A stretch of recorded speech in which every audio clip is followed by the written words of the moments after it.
There's one thing that living with people like you for 29 years has done for me. It has convinced me beyond any shadow of a doubt that all of us are God's kids. If one of us is God's kid, all of us are. And if one of us isn't, none of us are. Now, this is whether we believe it or not, whether we like it or not, even if we deny it, we cannot change the reality of our own beings.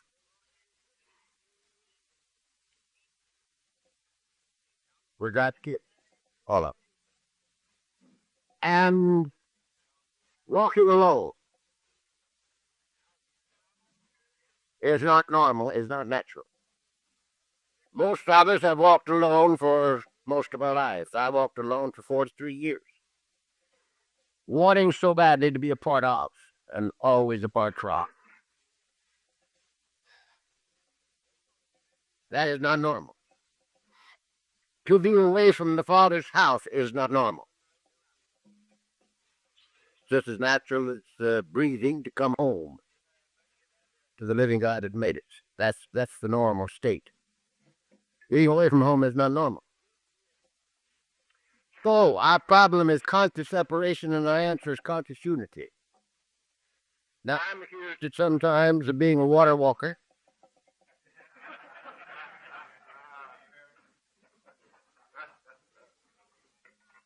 Some people think I'm overboard on the spiritual, so-called. I am not. I just happen to know that there isn't anything else but spiritual. That's all there is. There ain't no more. So I'm naturally a little bit prone to that direction. But I have never heard a speaker, including myself, from the podium of Alcoholics Anonymous, that so strongly affirmed that as this book right here. For instance, here's a line in the second chapter. It's called There's a Solution. And here's what it says. Each individual in the personal story, that story about the book, each individual in the personal stories describes in his own language and from his own point of view the way he established his relationship with God. That's what it says right here. Second chapter. The way he established his relationship with God. And so this is the answer. Conscious separation is the problem. Conscious unity is the answer. Now, I've got a little thing here. Doc tried to mess it up, but I got erased all the hits now. Bill, we wouldn't get confused. I don't know whether that thing will work with me over there or not. Maybe that bitch over here. This is something that will sort of show what I was talking about last night. That circle there, in my thinking, would be all it is, ain't no more. That's it.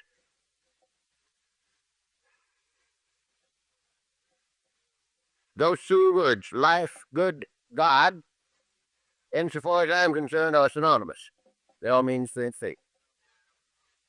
So that's it. That's all there is, ain't no more. Here's the feeling of conscious separation from. And as we said last night, that's human ego. That's the only roadblock between you and me and God. And here am I, out of left field, all by myself. I spent 43 years out there. Now that's very real as an experience, but it is not reality. It is not reality. Now we semi thought that this thing here could not be satisfied. So in surrender, that goes to the boards temporarily. Unfortunately, but I believe fortunately, it don't remain gone. We'll have to surrender forever. As far as I'm concerned, there'll never be a time when we won't have to continue to surrender.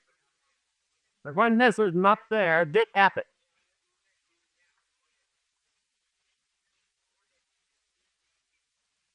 You wake up right in there.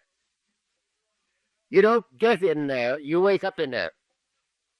Because you can't get out of there in reality. There is no life apart from. There is experience apart from, but no life apart from. There's only life a part of. A part of. In him we live and move and have our being. Now that's truth of life.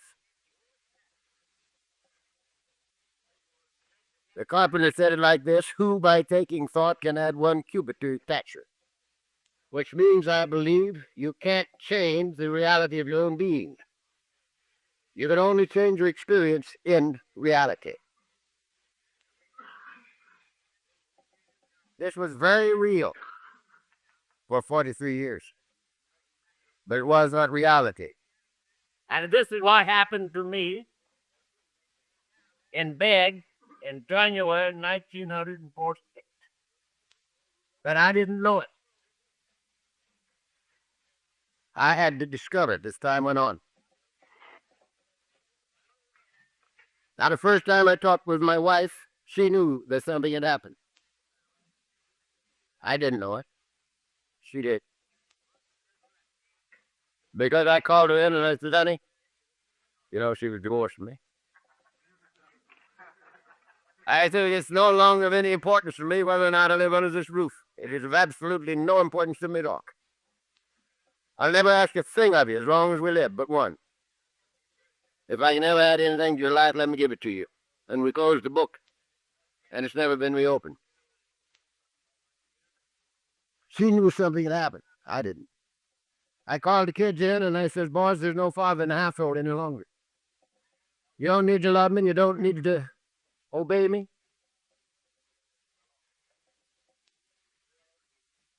I never asked a thing of you as long as you live but one. If I ever had anything, be it money, counsel, or blood, that'll add to your life, let me give it to you. And we closed the book.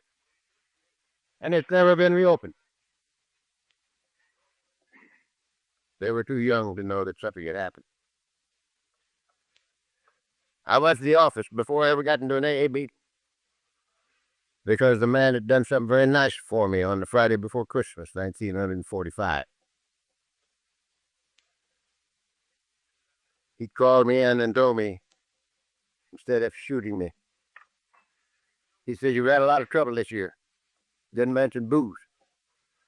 But he knew that I knew what he meant when he said trouble. And he says, being an alcoholic, he says, I think I know what's the matter with you. You're under too much pressure. And I'm going to take a little pressure off of you. So instead of shooting me, as he had every right to do, he gave me $3,000 for a Christmas present. The Friday before Christmas, 1945. If any of you have ever drunk any booze, you know that there's one thing that's worse for an alkie than bad fortune, and that's good fortune.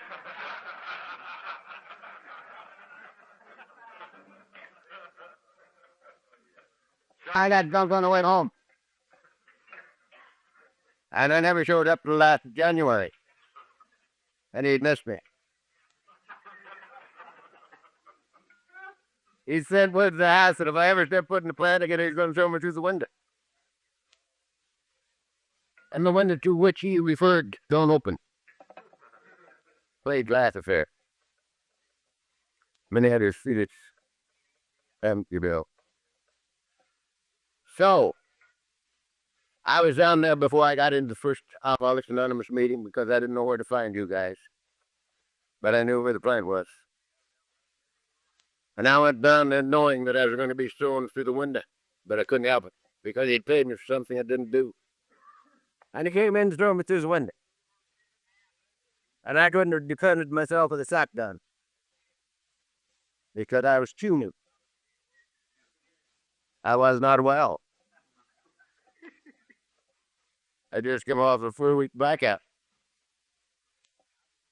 Fortunately for me, I was on the phone when he came in.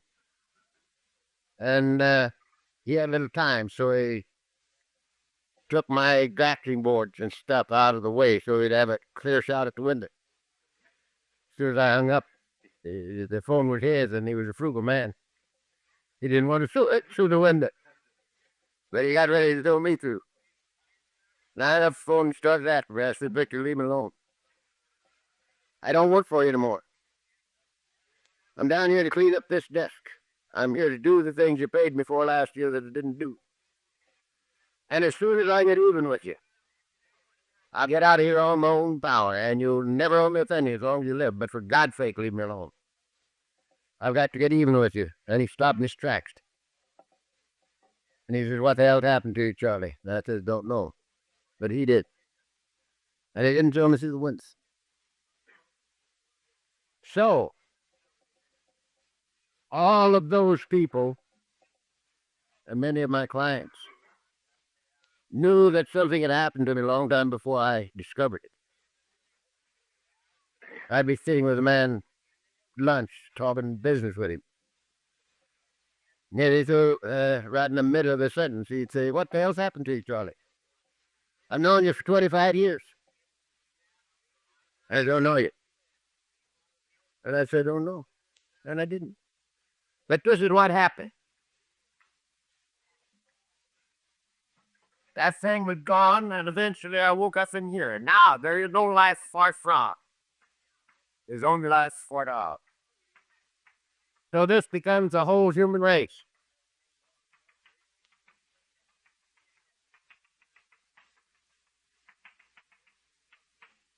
That's me and that's you.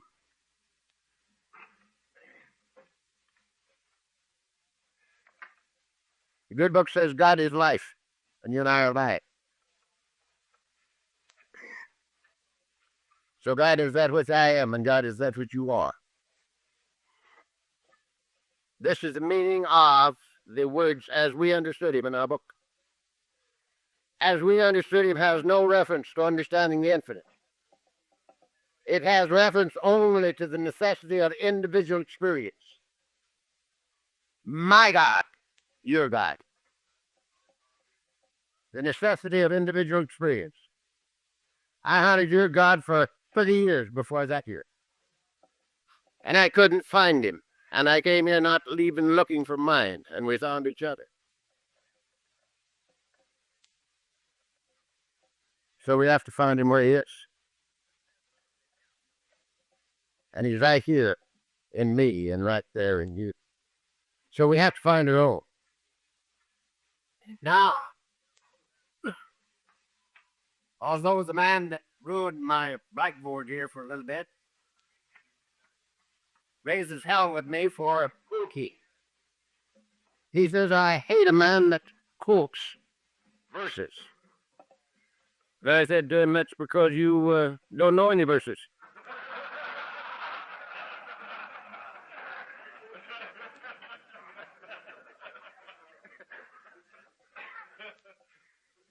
And then I explained myself. The only reason I ever quote verses is because some of those verses say things better than I can say them, that I want to say. That's all. Because everything I say from here is my own experience. Everything that I share with you from this podium has happened to me in my lifetime. The bad and the good has happened to me in my lifetime. But there's some verses that I like. For instance, to explain this, Paul said this. He says, just as you have a body, and it's made up of many members, and all the members are different, and all the members have a different function, and yet they all go together to make up the one body. So are we all in Christ. That's what's it is. It takes every member of the human race to make up the Christ. Christ is the second of the Trinity. God the Father, God the Son. And it takes us all to make it to Christ. Every one of us. We're all God's kids. So it takes us all to make up the one Son. And that's what this is. Now, the conscious awareness of this is the difference between hell and heaven.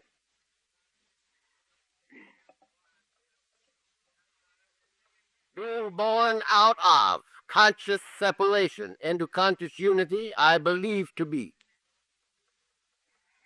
the rebirth or the birth of Christ in me and the birth of Christ in you. I think it has to happen to everybody. Now, we are the most fortunate of all God's kids because we run out of time and people and places and things and money and booze.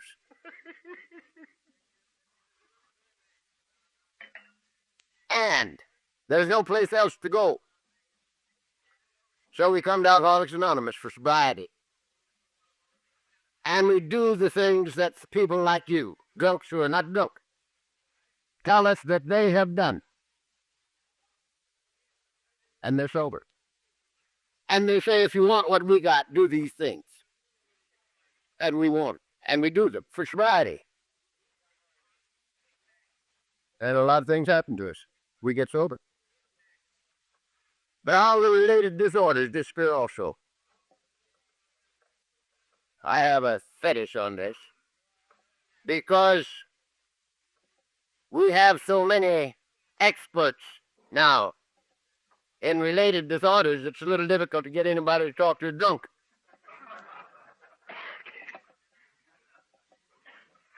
There's ready in better care cheaper. I shouldn't ever tell anybody because I had no business doing it.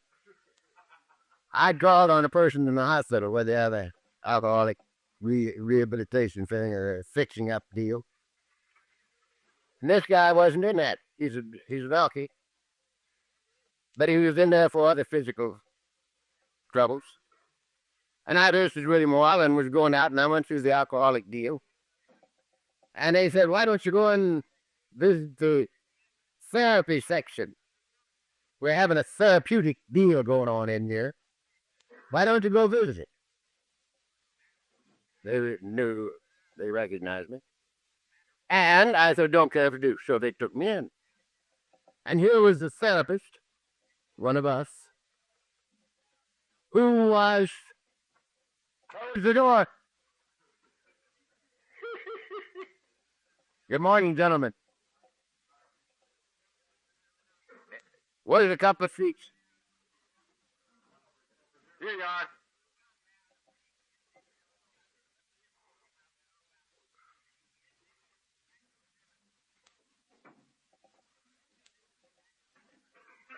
So, I went into this little deal, and here this therapist was coaching about a dozen drunks on how to handle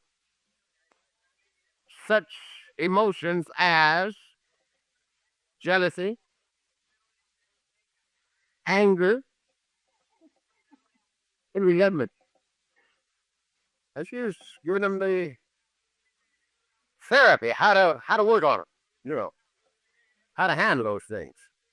And I sat there and listened, and then I couldn't sit there anymore. And then I did a very bad thing. I just got up out of my seat and I said, just a goddamn minute.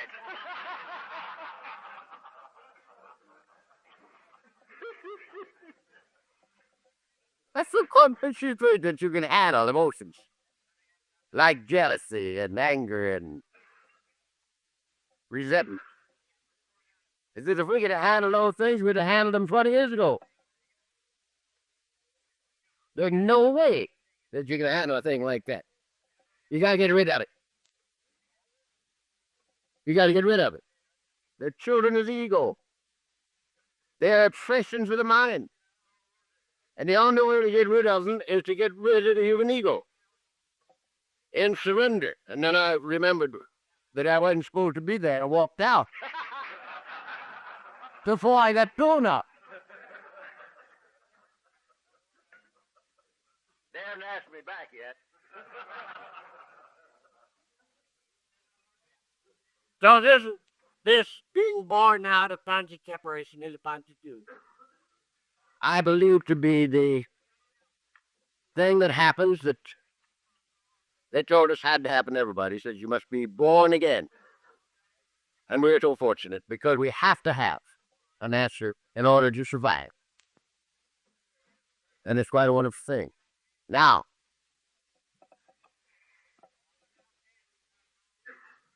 we talked a little yesterday about writing down our inventory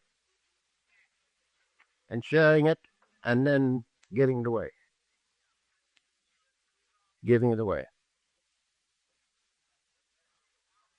We're entirely ready to have God remove all these defects of character, humbly ask Him to remove our shortcomings. And that I believe to be the only way that we can get rid of them. The only way we can get rid of them. Now, I'm very simple. How do I know if I've given them away? If I haven't got them. Now, that beats you, doesn't it? If I got them, I didn't give them away. So I got to keep working on that particular act until it's done. Because when I give them away, I haven't got them. Now, they stay away for a while, and then they come back because ego comes back. And that's the reason for continuous surrender. Now, this program at Alcoholics Anonymous gives us a new motivation and a new action pattern in the entire business of living. Father Ed Dowling said it this way to me many years ago. 20, I suspect it was. I had talked in St. Louis banquet, yearly affair, and Father Ed was there. That was his base. Father Ed, as you know, those of you who have read Alcoholics Anonymous Comes of Age, was a Jesuit priest, but he was not an alcoholic.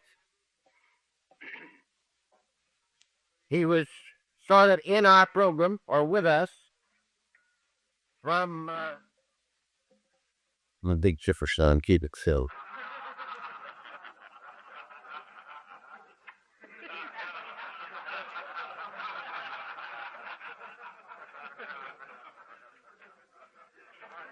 Keep everybody awake.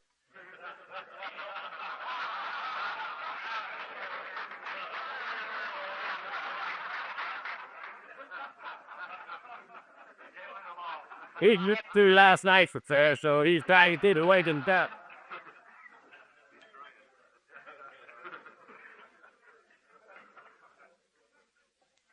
Although he was not alcoholic, he was with us from the very beginning. Tells in AA Comes of Age. And he said to me one time, I knew him very well, loved him very much, and I think he loved me. And he said to me, Chuck, he says, your cross was alcoholism. He says, my cross was lack of faith. He says, I went through all of my studies and was ordained, and I didn't believe a damn thing. Now, that's a rough spot for a Jibby. I think 18 years he'd gone to school. And he went all through his studies and was ordained and didn't believe anything. And he said, I came to believe by watching what happens to you people in Alcoholics Anonymous. Now, that's a tremendous statement. I came to believe by watching the miracle today happen.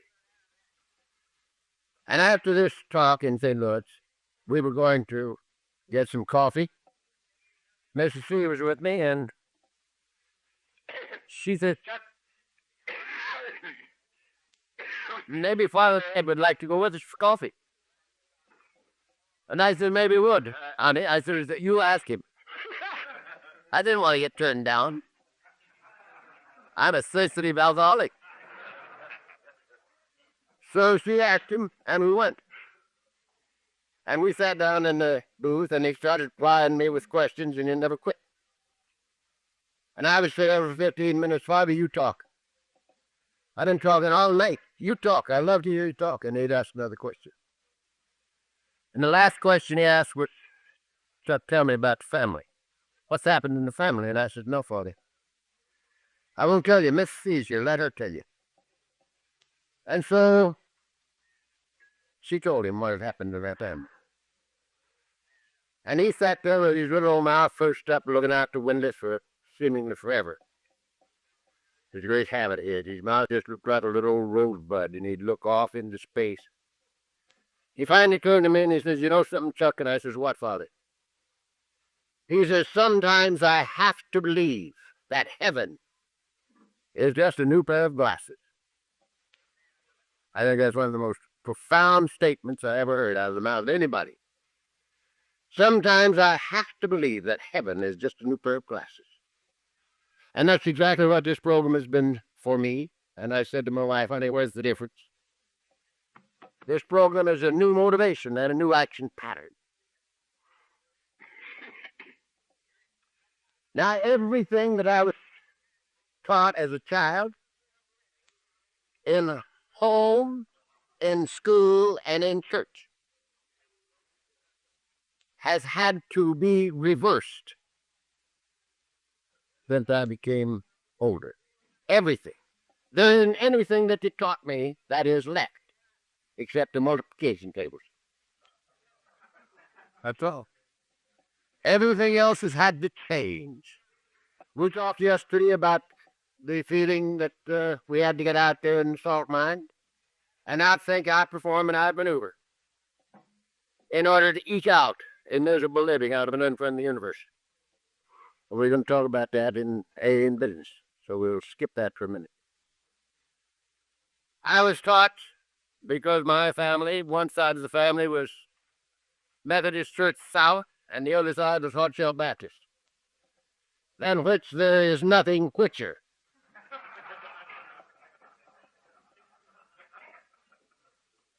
And we were taught that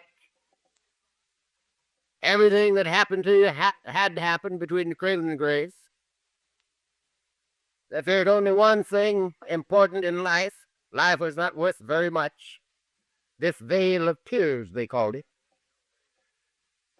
That the only thing that this life was good for was to prepare for death. Death is a big thing, and all the rewards come when you get to heaven. Or if you don't make it, in hell.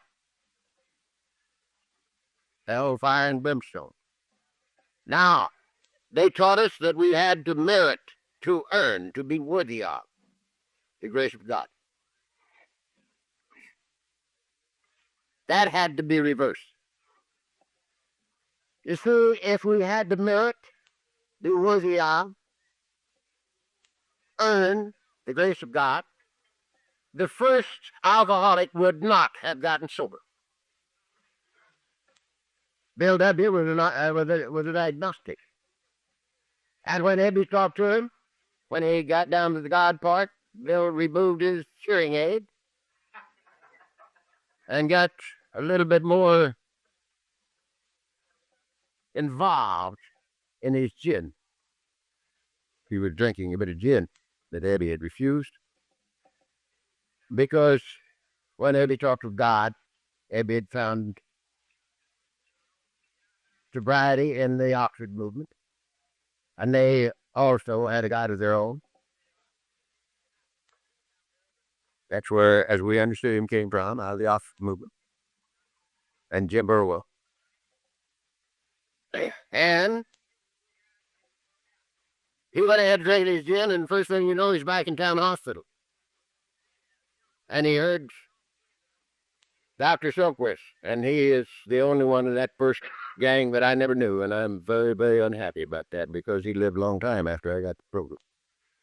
I never met Silky, but he must have been a hell of a guy. And Bill heard Silkworth telling Lois, Bill's wife, that the only thing she could do was to make his life as comfortable as she could, because 6 months is all he had. And at the end of 6 months, she'd either have to bury him or lock him up. Permanent insanity. And he wasn't feeling too good. He was coming off a bad drunk.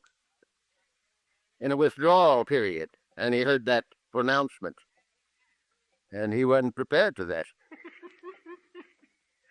He said to himself, "Oh, you know, I have tried everything else, but this God thing that Abby was talking about, and being faced with permanent insanity and alcoholic death, he didn't have much left to do except try what Abby talked about. And in total and complete abandonment of self, he said, God, if there be a God, reveal yourself to me now." And whambo, it happened like that. He acquired experience not unknown to many of us. And from that experience on, he never had another drink. When Silverway came through the next round, Bill told him what had happened then. And he said, "No, doctor," he said, "do you think this was real, or was it just another hallucination?" Dr. Silverworth said, "Well, Bill, whatever it is, hang on to it." He says, "This is the first stage you've made piece of cement in the first place." So, if Bill had had to earn, be worthy of, or merit, he didn't have any time. If there had been anything to do but to abandon himself, he didn't have any time to do it. There was no earning anything. Had there been any requirement to understand the infinite when I got here, I wouldn't be here.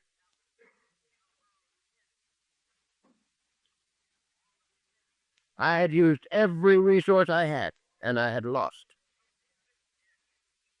And I said to myself, if I ever live to get out of this bed, I'll find AA. And from that second until now, I haven't had to have a drink or a pill. Just to become willing to come here was the key in my case. And there was no earning or being worthy of or meriting anything. And I had lived to be about 65 before I realized that the very word grace, the meaning of the word grace, is a free gift. A free gift.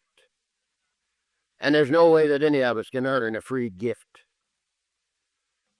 Now, the little thing that is most important to me, when I discovered that I was sober, I started to try to do something about step 11. And it said sought to prayer and meditation. And I thought I was going to have to pray and meditate. Had I had my grand central head, my grand central head didn't leave early. A grand central head is when 10,000 things are going through your mind at the same time.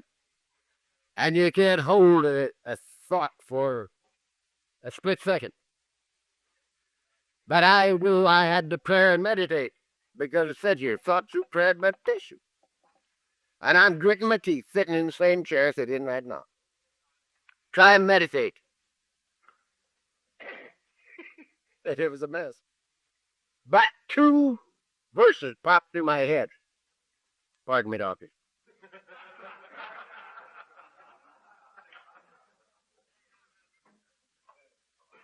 And I wouldn't take $1 million a verse for it. Because the first one was this. Seems like the carpenter was walking off down the road one morning and somebody wanted something and he yelled at him, "Good master, good master." And he walked over and he looked down at the guy and he said, "Why callest thou me good? There's none good but one, and that's the Father." This is carpenter talking, mind you. And a little later on, some of he came up to him and he said, "Say, bub," he said, "you were doing some pretty fancy didos." He said, "How do you do these things?" And the man says to him, "Go peddle your papers." "I don't. Of myself I can do nothing. It's the Father within. He doeth the works. I wouldn't take $1 million fees for those, because at that second I said to myself, that's good enough for him, it's good enough for me. And it made it unnecessary for me to try to be good, or to try to be so damned accomplished. You know? It's good enough for him, it's good enough for me. And so I've lived from then until now in total expectancy of guidance and direction. I clean Step 11 a little bit for me. The way I use it now, I get out of bed in the morning and I say, look, Dad, I'm reporting for duty. Now I'm going to move it around. I'm going to do the best I can with what I got. And all I want out of you is a little guidance and direction if I get it out. So thank you. And I go about my business. Total expectancy of guidance and direction. This in business, play, AA, home, the works. And I get it. And people say to me, how do you know?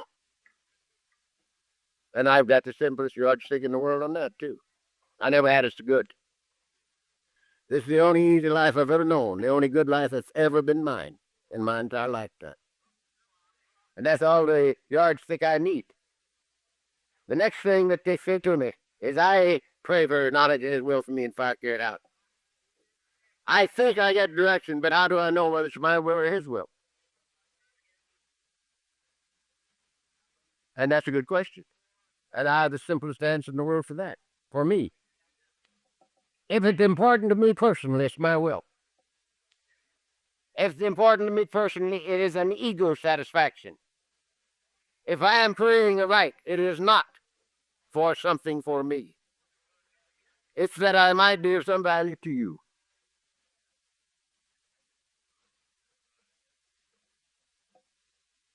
Now, you might think, well, you call this a retreat. Why aren't you opening and closing these meetings with a prayer? Because every one of these meetings is a prayer, as far as I'm concerned.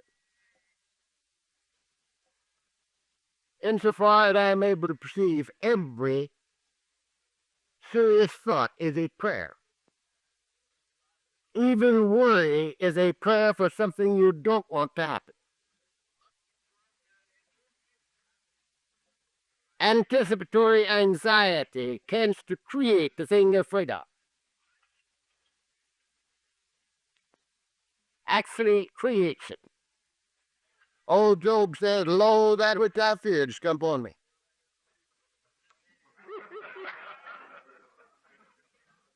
Anticipatory anxiety creates the thing we're afraid of. Now, before we go any further, I'd like to tell you that I do not believe in a capricious God. I do not believe in a God of judgments, punishments, and rewards. I don't believe it. Now, many of you do. I do not. And I want to tell you why I don't. Number one, if there was anything other than God, God could not be infinite. If there were otherness, God would not be infinite. He would be finite. The good book says, in the beginning, God. God plus nothing leaves nothing but God. In the beginning, God. So, insofar as I'm concerned, there is no otherness. God's all there is. There ain't no more. Very likely,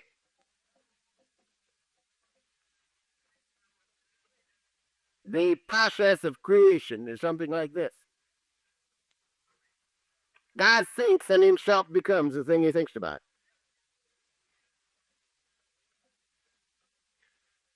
You remember the little boy said to the teacher, let God stand while he creates the earth. That's out of the question, isn't it? Where did he stand when he created the earth? He couldn't have stood on a bowl of mud out of the Mississippi River. He hadn't measured the Mississippi River yet. So, he didn't have to stand. God thinks in himself becomes the thing he thinks about. The universe to me, the entire universe, with all its galaxies. You know, Plotinus, 1800 years ago, thought there were, I think, about 1,120 stars in the universe. He counted them with his telescope. Galileo, a little while later, he thought there were 5,000 stars. Presently, they say there is an infinite number of galaxies. An infinite number of galaxies. So it's expanded a bit. Now, when I look at these things, I see God. The body of God is creation, just as you have a body. And people see it and says, "I know Keith." That is no Keith at all. That's where Keith lives. When Keith moves out, that body goes back to the elements that make the mountain and the molehill. Same thing. So your body is just as real as it's supposed to be. Creation is just as real as it's supposed to be. In a state of constant flux. This is the reason that Einstein said energy and mass are equal, identical, and interchangeable. This is the reason that Carpenter said that which is made is not made of that which doth appear.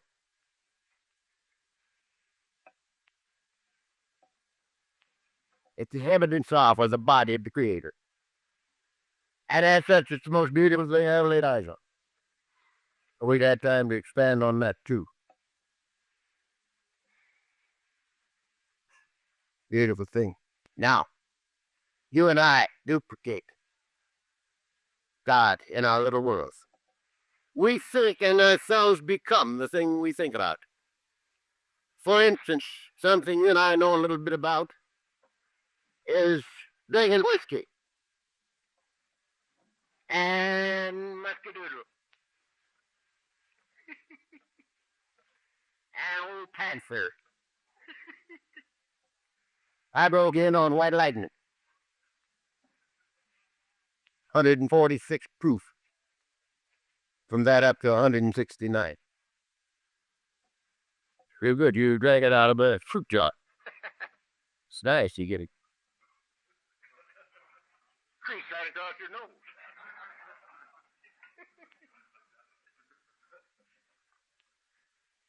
Take a big slug of that. That's good. But it got the job done. So, we thinking ourselves become the things to think about. After a while, every alky looks like every other alky. Every one of us look just like. We get a cauliflower, purple one, on the end of her nose. All of our wiring is exposed. And we get a little bean belly sticking out, you know. Every one of them look just alike. You see, there's the duck. There's the alky, you know. Every gourmet looks just like. They get fat, roly-poly. Get a very nice disposition because they can't whip nobody.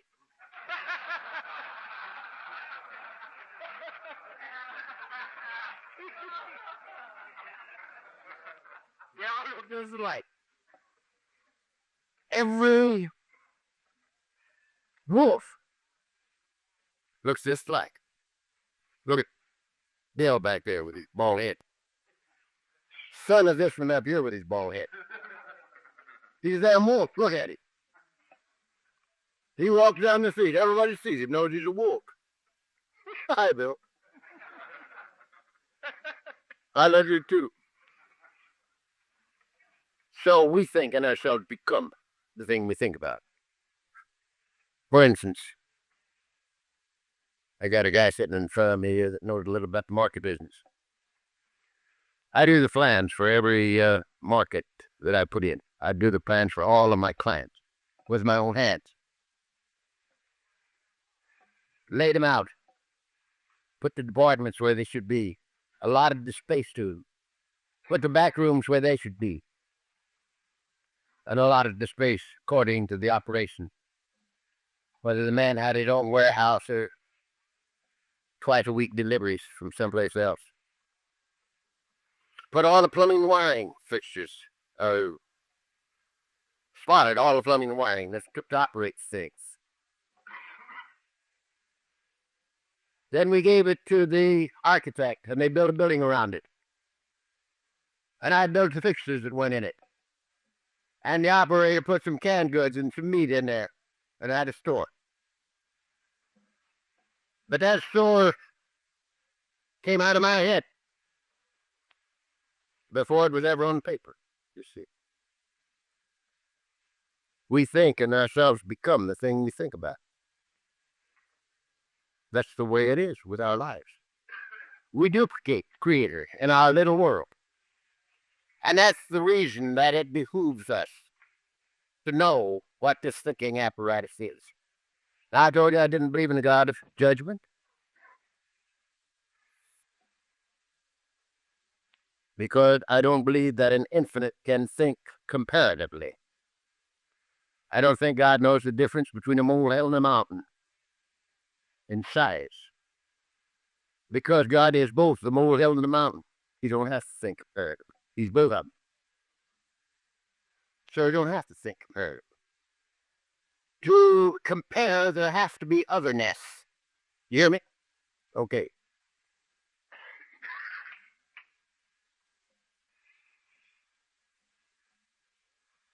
This makes it unnecessary to have God of justice. We have a God of love. And a great law of justice without judgment. A great law of justice without judgment. The law says, what you sow, you reap. You can't plant radishes and get cucumbers. What you sow, you reap.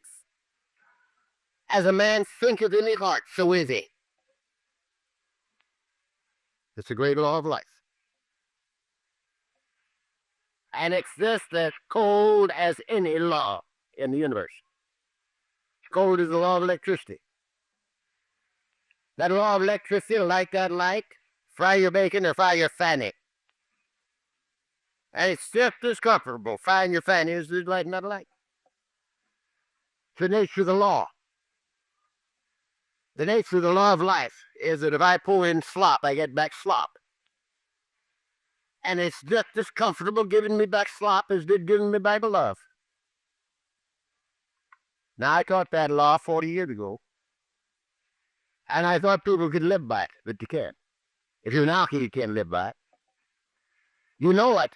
You know you can't plant radishes and get cucumbers. So you know that you got to do a little controlling job on your thinking. But you can't live by it. You got to have some heat. Where'd the heat come from? There were two pillars in front of the Temple of Solomon. They were called Jachin and Boaz.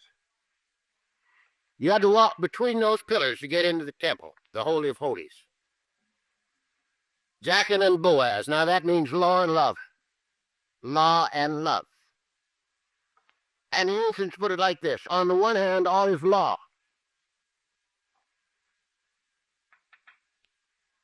The way it works, law. What is sow, you reap. And on the other hand, all is love. And love is the fulfillment of the law. Love is the fulfillment of the law. Now, what does that mean? That means sooner or later, you and I can have only one motivation for any act whatsoever. And that's love. The only reason for doing anything is because you love it, for free and for fun. That's work, play, home, the works. Love is the fulfillment of the law. And what does it mean?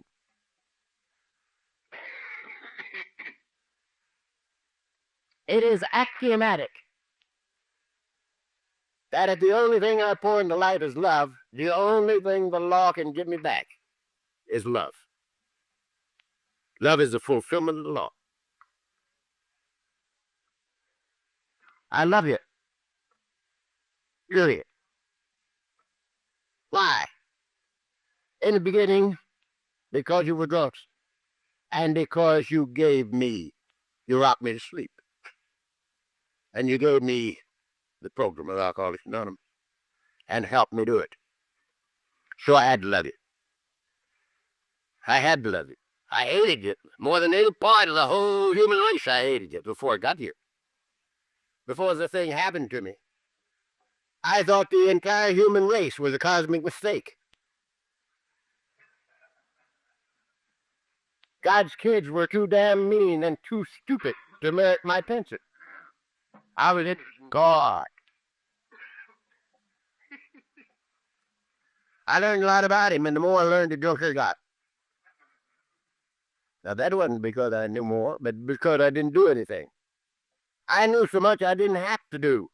I told you guys what to do, but I didn't have to because I knew these things, you know. So it took me pretty near 70 years to learn that you can live yourself into right thinking, but you cannot think yourself into right living. All you got to do is do these things and something happens. Don't do them and nothing happens, regardless of how much you know about this book. We had a guy here when I first got here. We called him the coach. His name was Paul Cahill. Some of you guys were here long enough ago to know him. Paul had two vocabularies. He had under the bridge vocabulary, and I thought I had a pretty good one. But he could lose me. And he had his Notre Dame vocabulary. And he knew this book practically by heart.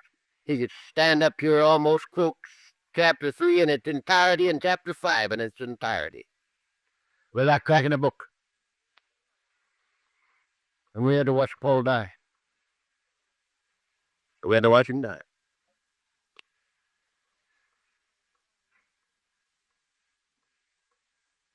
He came to me just about, he came to our meeting, Beverly Hills, just a short time before he left us. And he fell on my neck and cried like a baby. And he says, Chuck, look at you and look at me. And he says, just think, I was going to throw you out of my own house when you came to see me. And he had to die because he forgot to do these things. He knew them, but he didn't do them. So we can live ourselves in the right thinking, but we can't think ourselves in the right living. Now, I love you. It's none of my business what you think of me. It is none of my business. It's my business what I think of you. And I love you. Now, if you happen to love me back, it's a plus. So you can add to my life, but you can't take away. Did you hear me? Now, this is one of the greatest things that you ever heard tell of. You can add to my life, but you can't take away. And everybody's lips can add to my life, but you can't take away. Because I'm not trading with you. I love you, period. First, because you're a drunk. Second, because I know who you are, whether you do or not. You got children, every one of you. And for that reason, I love you. If for no other. You see. Now I want to throw this in. What time we start? Have I got to have an hour? Good. I want to throw this in.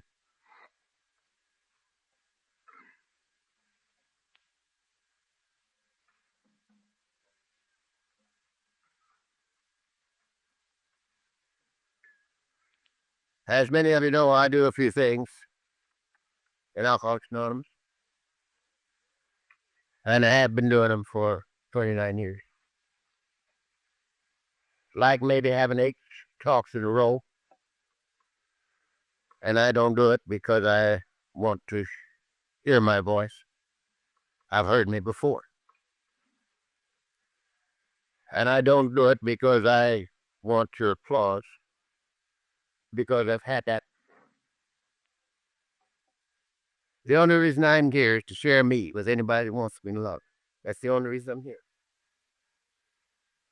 And that's the only reason I can do what I do.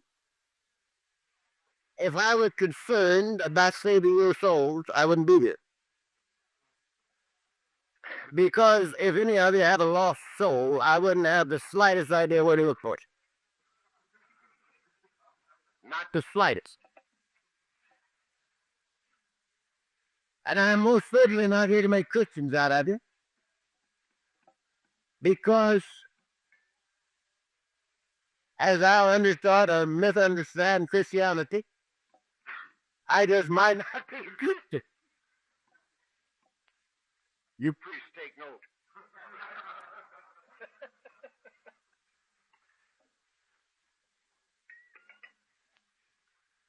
So,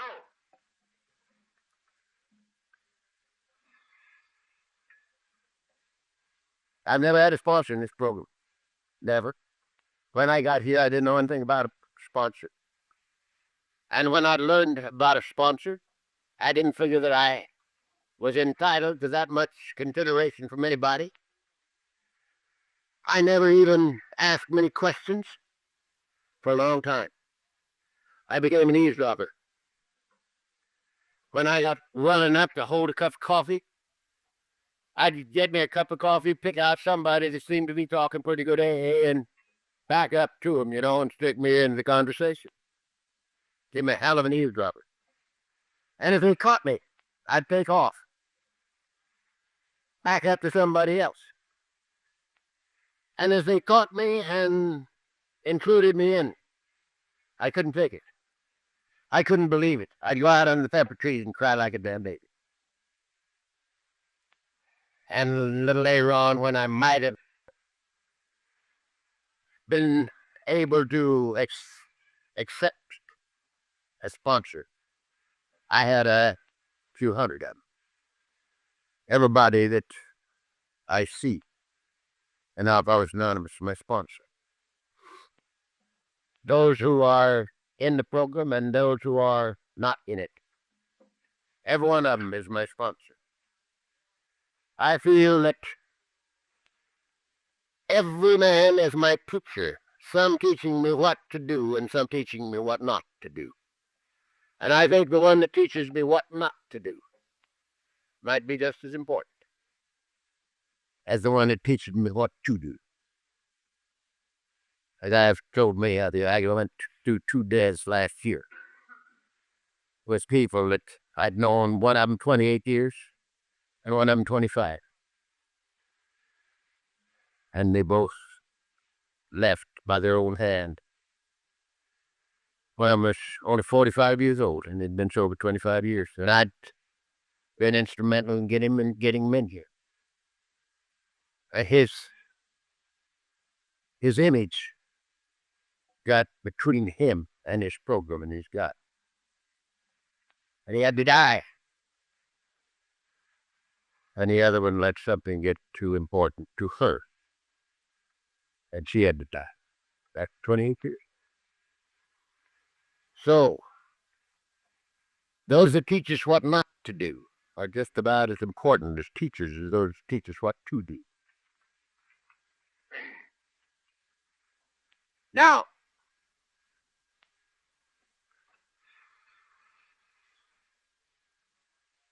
why does this law and love do away with the necessity for a God of judgment?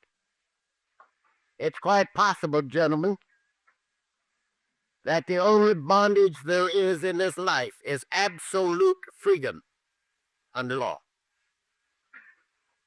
Absolute freedom under law. For instance, there is no law of God or man that says I can't drink whiskey. You can't find a law that says I can't drink whiskey. And by the grace of God, through the miracle of AA, I have enough money in my pocket right now, if you won't tell anybody, to get us all drunk and keep us drunk quite a little while without even going to the bank. I can do that. Why don't I drink whiskey? The priest says you ought not. And I said, I don't know what you're talking about, son. I don't know what that means. You ought not. Who says I ought not? But I know what this means. I can't afford it. I cannot afford it. When I drink whiskey, it robs me of everything that I like about me and you and life. So I cannot afford it, so I don't drink it. There's no law of God in man that says I can't hate you. I can hate the bejesus out of every one of you if I want to. The law says I can't. Why don't I? Again, the priest says you ought not. And again, I said I don't know what you're talking about. But I know this, I can't afford it. Because whatever I pull in, I get back. And I've gotten back enough of that slop. I don't want any more of it, so don't do it. There's no law of God in man that said I can't judge you. I'm perfectly free to judge the hell out of you if I want to. And I'm very capable in those lives. For many years, I inventoried everybody that I ever knew and like people that were just walking by.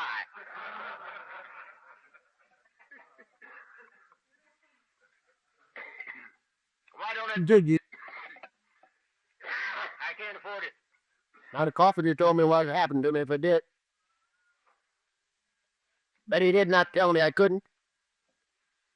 He says, judge not that you be not judged, for with whatsoever judgment ye judge, ye shall be judged. And with whatsoever measure ye meet, it'll be measured to you again, heaped up, pressed down, and running over. Now that's what happens to me if I judge. But he didn't say you can't. If I'm willing to pay the penalty, I can do it. But I am not willing to pay the penalty. So I don't do it. No law of God in man that says I can't resent you. Why don't I? Can't afford it. End it. Can't afford it. So don't do it. Because whatever I fall in, whatever I sow, I reap. The only bondage to this, perhaps, in this entire life is absolute freedom under law. You can do anything your imagination conjures up if you're willing to pay the inevitable consequence of your thought and act. I am not willing. So I don't do it. Now we got to take a little moment and do away with something that many of us think about. For instance, people were telling me for years, Chuck, you can't drink, you got to quit. You know? And I could look around me and see a lot of people that were drinking and not getting in trouble. And I couldn't understand why I couldn't drink like they did. And I sit up there in my room now, in that same chair, and I look down on the little town of Laguna Beach, and there are 15,100 people in Laguna Beach. The last count. And 15,000 of them can do things I can't do. And they all got kids. How come? They eat a little and drink a little. Not a little and hate a little. Judge a little, resent a little. Lie a little and cheat a little. They've got kids, so as I am. How come they can do that and I can't? Simply because as yet they have not run out of time. And there's another thing that they can do that you and I never could do. They can eat a little and drink a little. You and I never could do that. We've always figured that anything that was worth doing to excess. So, we ran out of time. They haven't run out of time yet. And it is my opinion that it doesn't make any difference to the universe when they run out of time. Whether it's now or 500 years from now, don't make any difference. Sooner or later, every one of us has to come back home to the living God made us. Because we all got kids. But the timing don't count with the universe. It counts with me. Life is pretty good living it with you guys. It ain't with a damn living out there in that jungle where I used to live. So that's the deal.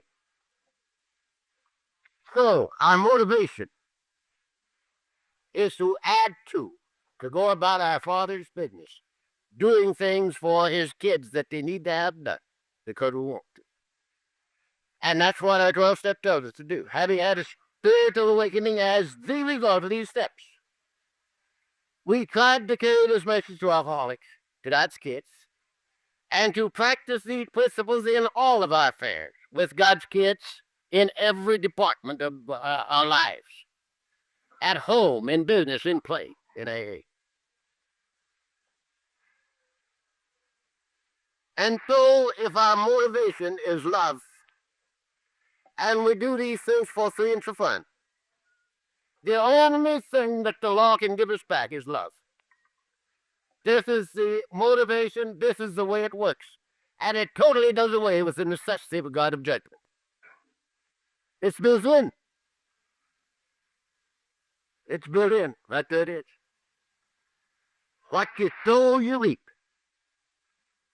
And a man thinketh in his heart, so is he. Now, I can go right down the middle of the road with a God of law and order, a God of love, a law of justice without judgment. I go right down the middle of the road with that. But I can't go afoot with the God that they told me about when I was a kid. You see? They told me that God would take my kids away from me in death to punish me for my sins. I said when I was that high, if there's a God like that, I'm going to get me a pitchfork and join with the devil. If I ever catch him, I'm going to stick that pitchfork through him. Because I could not accept a God of that kind. And I don't now. My insides wouldn't have it. And they still don't. That a God of love and a great law of justice without judgment, I can go with. Fantastic thing. I don't happen to believe in good or bad.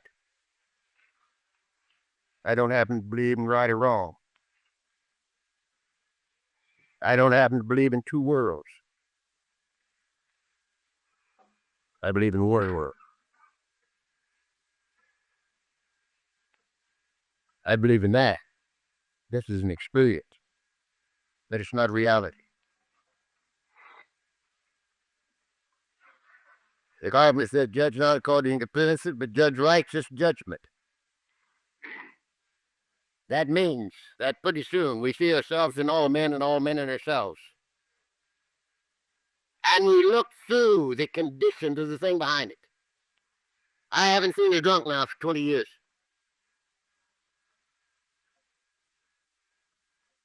It's been 20 years since I've seen a drunk.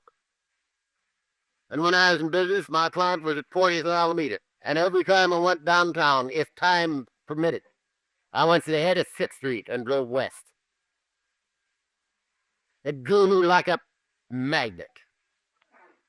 And nearly every time I ever went into 5th Street, the Black Mariah was just in front of me or just behind me.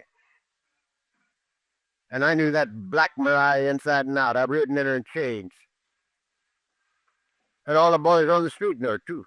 And then the rag pickers were sitting right there, going to pick them up. And here's a little wino, with his bottle in a brown paper bag, so nobody know what he got. There's nothing that looked too much like a bottle of wine in a brown paper bag as a bottle of wine in a wine brown paper bag. So he sees this rag pickers coming, and he tried to get in the alley, and he goes flat on his ass about strike that. About 4 times running through the alley, but he don't break that bottle. He plays his fatty, but he don't break that bottle. And he gets into the alley. And I say, thank God, because that's me. That's me, but with the grace of God. And I go on down the street, and here's the little boy in the doorway. It's July. And he's got on two overcoats. Black one and a gray one. And there he sits in the doorway, and the bottle's right out the open, and it's half full. Red eye. And he's sitting there laughing and talking with his friends and having a hell of a time. His friends aren't there. And I can't hardly drive by him.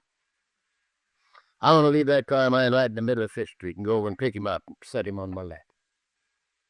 Because that's me, by the grace of God. You see, I used to wear my overcoat in July. I used to meet the people, talk to them. They talked to me, and we had a hell of a time. We went around. One of the things that made the biggest impression on my family, I think, of all the things I did, drunk. There's many times we'd all be in the same living room, and I'd have company, and they wouldn't have any. They couldn't understand it.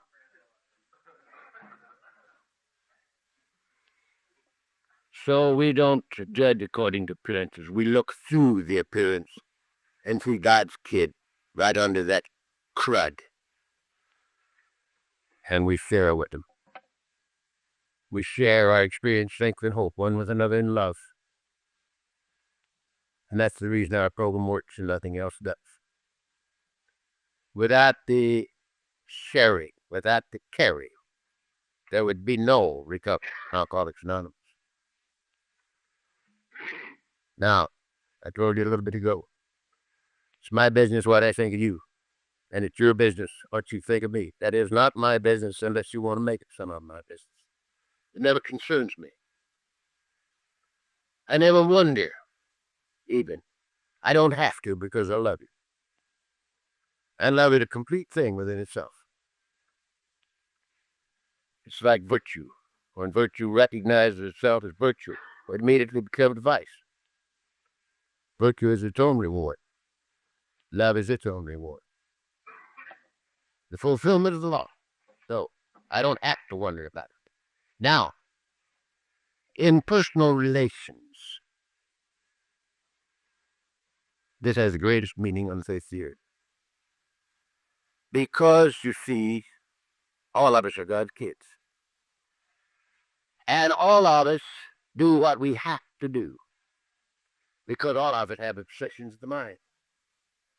Now, in my early experience in Alcoholics Anonymous, I thought that obsessions of the mind were a part of my disease. That the earth people didn't have any right to it. You know, this is, they're not alcoholics. Alcoholism is a disease of a twofold nature. An allergy to the body coupled with an obsession of the mind. They ain't got no allergy to the body, so they can't have the obsession of the mind. That was just for drunks.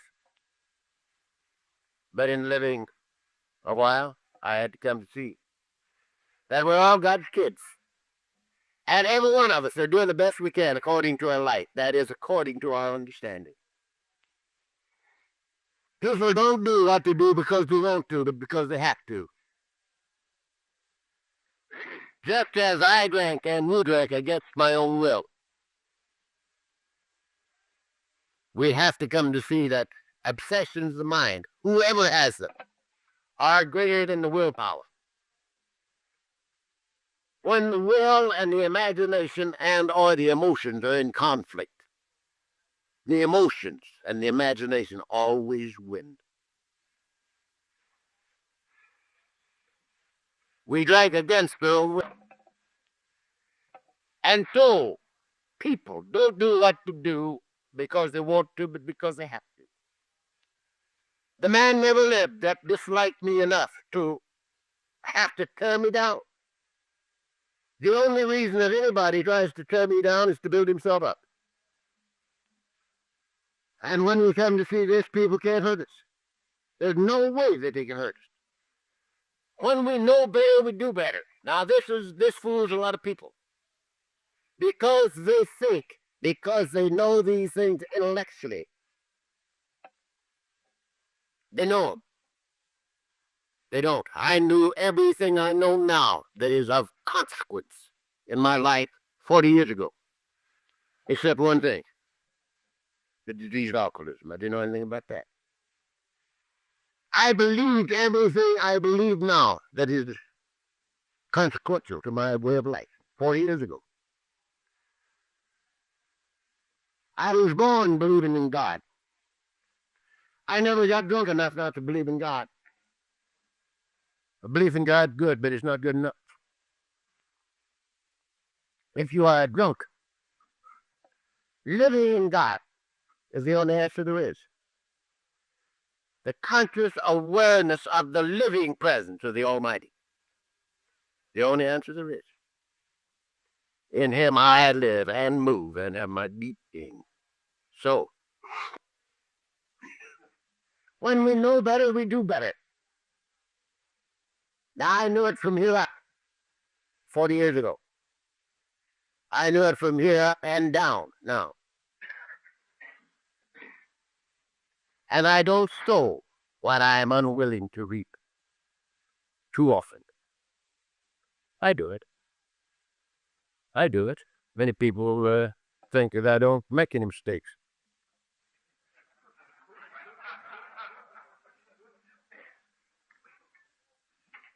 Once I thought I was wrong, but I was mistaken there.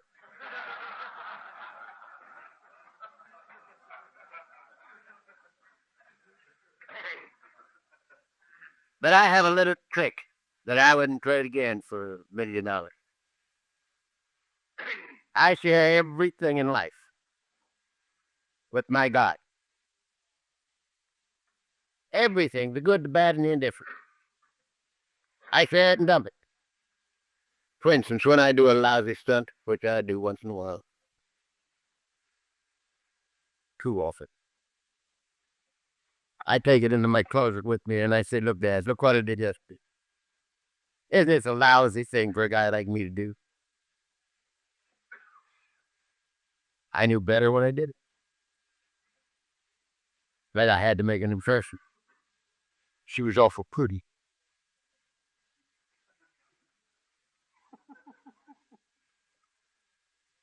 Now, I don't like it, and you don't like it.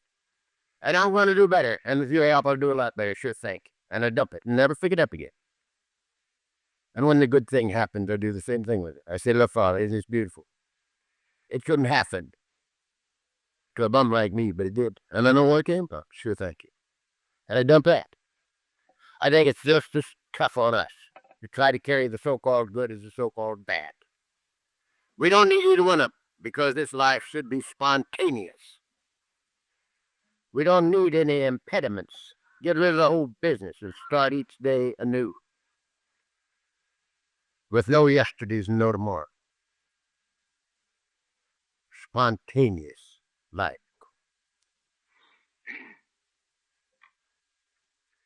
Now, the golden key to this thing called life. Old Harold back there's been waiting on us for 20 some, how many? 20, 24? 20 years. He's been waiting for this. Follow me around. You know, Doc Rendon followed me around for 5 years, waiting for me to drop the golden key. They knew that sometime by mistake I'd spill it, and they'd be there to get it. And every time they'd come down and take up the whole night yakking in my living room, I would tell them, look, I've given you the key every time you heard me talk. I've given it to you. All you got to do is do these simple things. But they knew there was something else. So I'm going to give him the golden key now, after 20 years. The golden key to this thing called life is rigorous self-honesty. Rigorous self-honesty. Why? Because we have a monitor with us. We didn't put it there and we can't dislodge it. The religious call it conscience. This is another thing I don't understand. Don't know anything about. I call it God.